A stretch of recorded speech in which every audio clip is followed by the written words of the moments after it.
来看高雄林园的海洋南马地公园内面有一片珍贵的海茄苳红树林。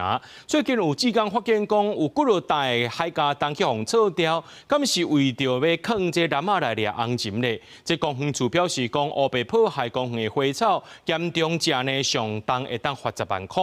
要若伫咧公园内面是袂当钓鱼掠鲫仔的，若准违法同款会罚钱。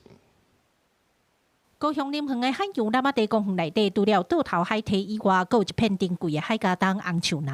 最近有志工发现，原地生较白白的海茄苳，有几落大所在拢互撤掉，敢若是有民众为着要找骹路掠鲫仔做的。咱实际到现场了解，竟然当场拄到有人来收鲫仔人。你逐工都来坑吗？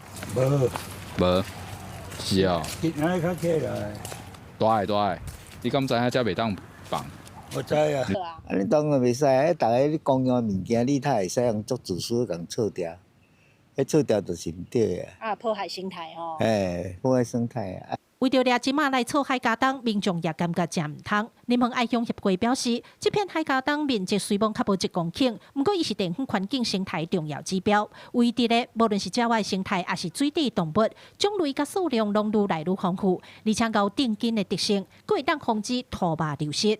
今年就发现到，毋捌看过这个白鳞翡翠，野区嘛，今年嘛过来，这是咱最近一直咧发展，一直咧发觉讲，遮个环境愈来愈好，树也愈来愈多，所以红树呐，这片海茄苳如果伊的树长若较勇，会当较大长，未来咱会当发现到愈来愈多鸟会入来这个所在。依据高雄市树木花草及公共设施毁损赔偿自治条例，处新台币1500元以上2万元以下罚款。